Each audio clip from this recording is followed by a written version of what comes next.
How to make sure that the hair is always healthy and strong and does not fall out? The answer to this question must be sought in the refrigerator.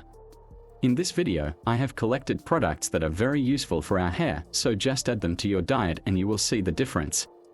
The best diet for our hair is foods that are rich in zinc, calcium and iron, and any nutritionist will tell you that it is best to get vitamins and minerals from live food and not resort to supplements only if necessary. Item number 1 is oily fish. One of the most popular options is salmon. Perhaps salmon is one of the best sources of omega-3. There is also a lot of iron, vitamin B12 and of course protein, because protein is a building material for our hair. In the case of an omega-3 deficiency, our hair may begin to fade and lose its natural shine. In addition to salmon, omega-3 can also be found in other types of fish, such as mackerel and cod, or you can also eat sardines. If you do not eat fish at all, then there are other sources of omega-3, such as beef, or you can use vegetable sources such as linseed oil, but I must say that omega-3 is not very well absorbed in vegetable sources. The next item is green vegetables and greens, and especially spinach, broccoli and green beans can also be included here. They all contain a good dose of vitamin A and zinc. These vitamins are essential for the production of sebum, which in turn is critical for moisturizing our hair and scalp. They also contain iron and calcium, which stimulates the growth of our hair. Iron deficiency is a very common thing in our time. This deficiency is even a little more common in women than in men, but there is a rough estimate that almost every second inhabitant of our planet has an iron deficiency. One serving of spinach contains approximately 6 milligrams of iron. These are good doses to make up for the deficiency. The next item is nuts. If we want to nourish our hair, then of course, nuts must be included in our diet. Cashew almonds and Brazil nuts can be added here because they contain a lot of zinc and selenium.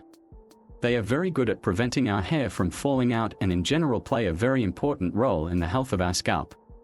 Walnut is also suitable because it has a very good ratio of omega-3 to omega-6. If you start consuming nuts regularly, then after a couple of months you will notice changes in your hair. No more than 10 nuts should be eaten per day because this one is quite heavy for some people and it is a serious burden on the gastrointestinal tract. Handful of nuts a day and everything will be fine. The next item is oysters. Yes, perhaps this is an exquisite product, but it is quite expensive, and if we live far from the sea, what quality will our oysters be? These will be oysters that were transported for 2 or 3 months and were frozen. The quality is doubtful. Oysters are leaders in the content of zinc, one of the most important minerals for our hair. The next item is orange vegetables, and which will include carrots, sweet potatoes and pumpkin.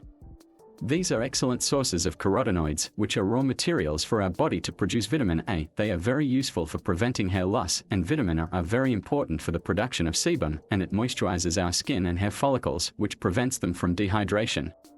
A balanced production of sebum is very important for the health of our hair. If there is too much of it, the hair will quickly become oily, and if there is too little of it, the skin becomes dry and the hair is dull.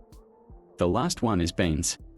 I think that legumes, along with nuts, are among the most useful types of foods, although, like nuts and legumes, they are quite heavy food for our gastrointestinal tract and you don't need to eat a lot of them so as not to overstrain our stomach. Beans and lentils are excellent sources of protein and zinc and iron and biotin. Altogether, this will contribute to the growth of our hair and protect them from brittleness. Trichologists recommend eating 2 cups of legumes every week. Legumes have contraindications for those who have problems with the gastrointestinal tract and a tendency to gas formation, but if we normally tolerate legumes, then they should be eaten. I hope this video was useful for you and it will help you to make your hair healthy and beautiful.